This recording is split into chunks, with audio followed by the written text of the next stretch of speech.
কি অবস্থা সবার? Welcome to another unboxing video. Unboxing ভিডিওর প্লেলিস্ট এই ভিডিওর এন্ডে দেওয়া থাকবে, যারা চান ওই ভিডিওগুলো দেখে আসতে পারেন। এনিওয়েজ, আজকে কিছু মোটরসাইকেলের পার্টস আপনাদের আনবক্স করে দেখাবো। অনেকেই ভাবতে পারেন যে মোটরসাইকেলের পার্টস আবার আনবক্স করে আর কি দেখানোর কি আছে। ওয়েল, যারা আর কি থাই বা ইন্দো ইউজার, যেমন জিএসএক্সআর বা হোন্ডা CBR, তো অনেকেই পার্টস পাতি অ্যাভেলেবিলিটি এবং হচ্ছে দাম নিয়ে প্রবলেম হবে। তাই ভাবলাম যে আমার এক্সপিরিয়েন্সগুলো আপনাদের সাথে শেয়ার করি, তাহলে হচ্ছে আপনারা উপকৃত হবেন। পক না করি, এখন লেটস গো, এখন আনবক্স করি। যদিও এগুলো একবার আমার খোলা আছে, কজ যখন পার্টসগুলো আসছে আমার তো খুলে দেখা লাগছে। সো এখন চলেন আপনাদের দেখাই। ফার্স্টে সবচেয়ে বড় জিনিসটা দেখাই, এটা হচ্ছে হ্যান্ডেল টি। এটা হচ্ছে আপনার হ্যান্ডেল বারের মাঝখানে ক্রাউন থাকে, ক্রাউনের নিচে আর কি এই টিটা বসে, এভাবে করে বসে, এখান দিয়ে দুটা ফর্ক যায়। তারপর হচ্ছে এটা হচ্ছে ক্রাউনের উপরের যে নাটটা, যেটা আর কি লুজ দিয়ে আর কি লুজ দিতে হয় বললেসার টাইট দেওয়ার সময়, বা টাইট বা লুজ যেটাই হোক না কেন, যেটার জন্য আর কি উপরের নাট যেটা লুজ দেয়, কম বেশি আপনারা সবাই জানেন। তো এটা হচ্ছে সেই নাটটা ক্রাউনের উপরে, ঠিক উপরের পজিশনে বসে আর কি। এটা স্পিকিং অফ বল রেসার, এটা হচ্ছে আমার বল রেসার, এই যে ছোটো ছোটো বল, আর এটা হচ্ছে বসবে ক্ল্যাম্পটা হিসাব দিয়ে দিচ্ছে। এটা হচ্ছে ওই ক্রিজিংয়ের সময় আর কি ক্রিজিং করবে আর কি এটা দিয়ে। আর লাস্টলি হচ্ছে এই জিনিসটা। তো এটা আর কি আমার অনেক খুঁজছি, অনেক খোঁজাখুঁজির পর আর অনেক অপেক্ষার পর আর কি এটা পাইছি আর কি। সো মানে অনেক জায়গায় মোটামুটি খোঁজ নিছি, পাই না। আর একটা নাট আসলে কেউ দিতে চায় না, মানে যে কোনো একটা ছোট একটা নাট, এটা মানে রানিং প্রোডাক্ট না, এগুলো হচ্ছে মানে খুব একটা পাওয়া যায় না। যাই হোক, এটা অল থ্যাঙ্কস টু সামির ভাই, ঠিক আছে? আমি ওনার পেজের লিঙ্ক ডিসক্রিপশনে দিয়ে দিব, আপনারা কিছু যে কোনো জিনিসপত্র ওনাকে বললো নি, ভাই আনায় দেবে আর কি। সো এই জিনিসটা হচ্ছে মেইন, যেটা দিয়ে হচ্ছে আপনি একটু ক্লোজলি দেখেন এই যে ঘাটগুলো। সো এটা হচ্ছে ক্রাউনের উপরে হচ্ছে জিনিসটা বসে, তারপরে হচ্ছে এখানে বললেসার বসে, এই জায়গা দিয়ে হচ্ছে নিশ্চয়ই দেখছেন যে এরকম কোনো একটা মানে কি বলে এটাকে স্ক্রুড্রাইভার দিয়ে মানে প্রেস করে হাতুড়ি দিয়ে টাকা টাইট বা লুজ দেয়। এই জিনিসটাকে টাইট বা লুজ দিলে হচ্ছে বললেসার টাইট বা লুজ হয় আর কি। তো আমার হ্যান্ডেল টি, মানে হ্যান্ডেল টিটা, তারপরে হচ্ছে বল রেসার, অ্যান্ড হচ্ছে আমার এই যে উপরে ক্রাউনের নাট, এই তিনটা সব মিলে পড়ছে হচ্ছে 7,500 টাকা। মানে এর আগে আমি প্রাইসিং জিজ্ঞেস করছিলাম, আমাকে বলছিল এটা 7,500 টাকা। সো আসলে এই দুটো আমাকে সে মানে সামির ভাই আনাই দিছে, এই বল রেসারটা অ্যান্ড হচ্ছে নাট, উপরের যে নাটটা, আর এটা সব মিলে আমাকে 7,500 রাখছে। আর এই যে নাটটা, এটা হচ্ছে আলাদা অনেকদিন পরে আবার প্রি অর্ডার করে আনানো লাগছে, এখানে কোথাও পাই না। এটাও সামির ভাই নিয়ে আসছে। এটার প্রাইস হচ্ছে 1,000 টাকা। সব মিলে হচ্ছে আমার 7,500, আর এদিকে হচ্ছে 1,000, সব মিলে 8,500 টাকা আর কি আমার কস্টিং করছে। যাই হোক, এইখানে তো অনেক কথা বললাম, এখন জিনিসগুলো কিনছি তো দেখানোর জন্য না, ওটা এটা তো আমার দোকানে যা লাগাইতে হবে। So let's go. ভাবছিলাম অ্যাকশন ক্যামেরা নিয়ে বেরাবো, বৃষ্টির জন্য রেনকোট নিয়ে বেরিয়েছি, এখন দেখি যে বৃষ্টি পড়ে না, বাট পড়তে পারে আবার। যাই হোক, একবারে বিডি রোডিসে যায়, তারপরে দেখা হচ্ছে। এখন আছি বিডি রোডিসে আছি, এই বল রেসার লাগানো হইতেছে।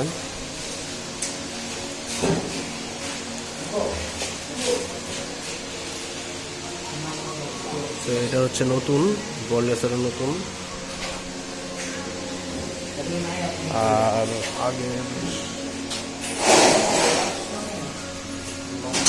এটা হচ্ছে আমার আগের টি, ফিক্স বেয়ারিং ছিল লাগানো, মানে ফিক্স বেয়ারিং বল রেসার। আর কি এর এই সাইডের মাথাটা, তো এইখানে আর কি একটা ফলস ক্রিয়েট হয়ে গেছে সামহাউ প্রেসার খেয়ে। আমি অ্যাক্সিডেন্ট করছিলাম আর কি সাজেকে। তো এই জায়গাটা দেখতেছেন, তো এই জায়গায় হচ্ছে আমার ক্ষয় হয়ে গেছিলো কিছু একটা। তো এটা হচ্ছে পরে ও একটা পাত বসাই দিয়েছিল, স্টিলের পাত, ওটাতে চলছে কিছুদিন পরে আর কি বল রেসার অটো টাইট হয়ে যেত।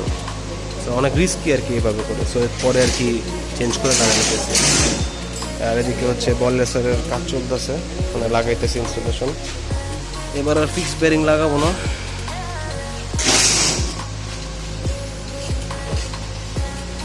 রুমান এবার আর মানে ফিক্স বেয়ারিং এর ইস্যু করবো না, বুঝছো? এটা দিয়ে যদি হয়ে যায় দরকার একটা স্টিয়ারিং ডাম্পার লাগিয়ে নেব, লাগবো না?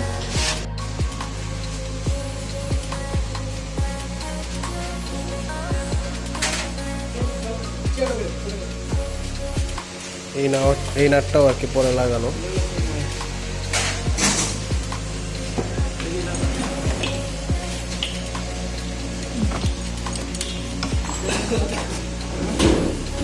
টি লাগানো শেষ, নতুন টি হচ্ছে এটা, নতুন টি।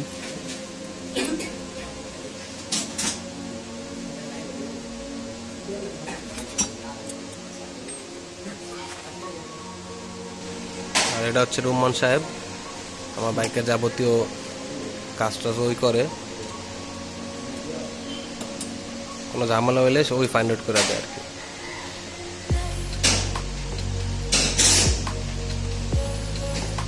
রুম্মান ভিডিও কিন্তু আপলোড হবে, হ্যাঁ? আমি কি ভাইরাল হয়ে যাবো? তুমি তো এমনি ভাইরাল।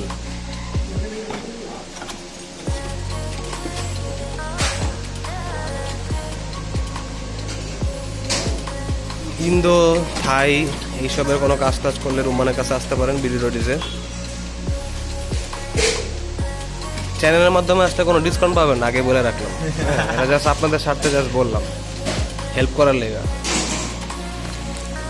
নাকি রুমান? হ্যাঁ অবশ্যই, কোনো কাজ ভালো হবে কিন্তু কোনো ডিসকাউন্ট হবে না, প্রবলেম হলে ফান্ড আউট করে দেবে।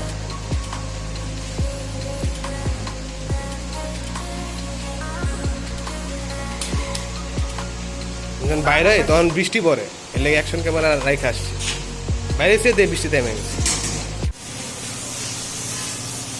তো আসছে হচ্ছে বিডি রোডিজে, তো ওই যে পিছিয়ে দেখতেছেন বিডি রোডিজ। তো এখানে হচ্ছে রুম্মানের কাছে আসলে যে কোনো ইন্দো থাই জিএসএক্সআর বা ভার্সন 3 এইসবের কাজও খুব ভালো করাতে পারেন। তো আমার এখনো বাইকের কাজ চলতেছে, এখনো শেষ হয়নি। কাজটা শেষ হলে আমি একটু ট্রাই দিয়ে দেখবো যে আমার মানে প্রবলেমের সমাধান হয়েছে কিনা, তারপরে বাকিটা হচ্ছে আপনাদের সাথে পরে বলবো, ডিসকাস করবো কেমনে কী হইলো, কেন কী হইলো, হ্যাঁ খরচা কী হইলো, সব মিলে সব কিছু বলবো আর।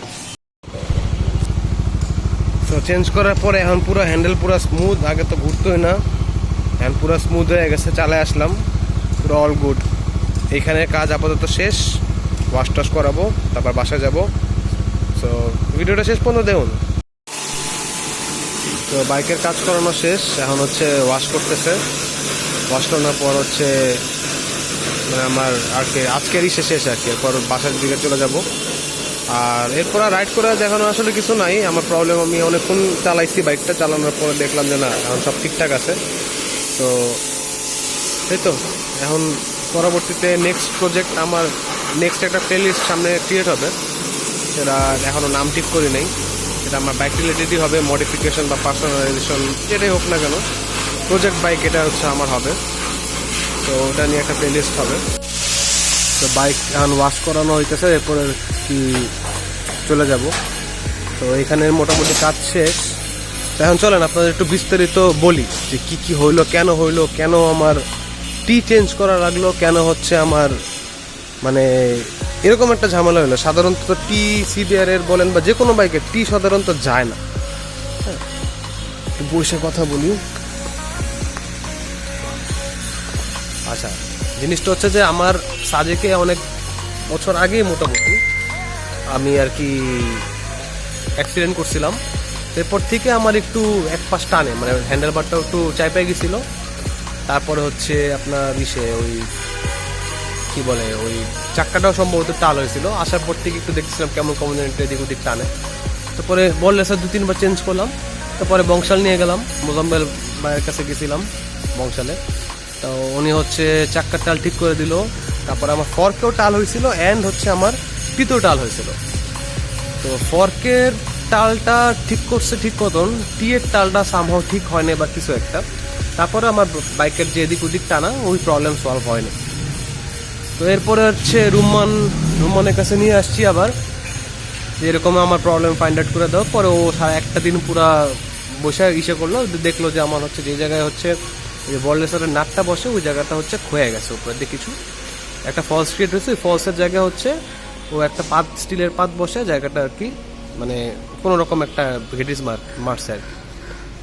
কিন্তু তারপরেও যেটা হইতো আগে হচ্ছে বললেসার লুজ হইতো, আর এরপরে ওই ঘেটিস মারার পর থেকে হচ্ছে বললেসার উল্টা টাইট হয়ে যেত, আমার চালাইতে অসুবিধা হইতো। অ্যাডজাস্টমেন্ট করে চালানোর পরেও সিলেটের একটা ব্লগ আপলোড করছি, এটা আপনারা দেখেন, আমি ডিসক্রিপশনে দিয়ে দেবো না, আর উপরেও বিষয়ে থাকবে না। তারপর আমার প্রবলেম মোটামুটি সলভ হয়নি। পরে এসে জিজ্ঞেস করলাম যে কী লাগবে আমার, তো পরে বললো যে ভাই একটা টি নেন, আর হচ্ছে বল রেসার নতুন নেন, আর নাট উপরের একটা নেন, আর ওই যে বল রেসার অ্যাডজাস্ট করার যে নাটুটা নেন। তো লাগাইলো, তো এখন আমাকে একটা দেখালো উপরে তো ক্ষয় হয়েছে, প্লাস টি এর যে মানে দুইটা ডান্ডের এই পাশে যে দুইটা ফর্ক, ওই ফর্কের ওই পোর্শনগুলো হচ্ছে মানে 19-20 না 18-17-20, ঠিক আছে, দুই পাশে। তো যার জন্য হচ্ছে বাইক এদিক ওদিক টানতো। তো এই হচ্ছে আমার মেইন সমস্যা।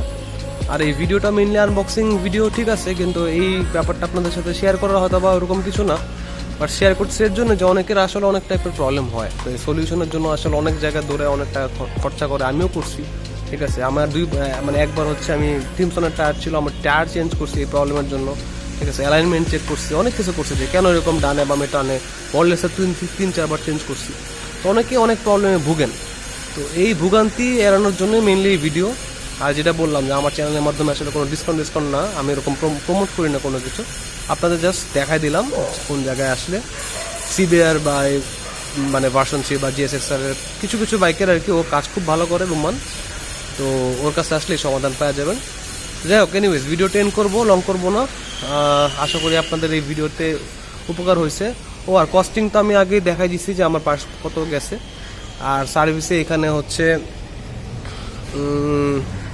সার্ভিসের বিল এখন অ্যাকচুয়ালি করা হয়নি, আমি ওটা হচ্ছে একটা লিস্টে বা একটা পিকচার ইস্যু করে আমি দিয়ে দিচ্ছি যে কত কত কী পড়লো। তো এনিওয়েজ ভালো থাকবেন সবাই, সুস্থ থাকবেন, নেক্সট ভিডিওতে দেখা হচ্ছে। আডিওস, দি গাই আউট।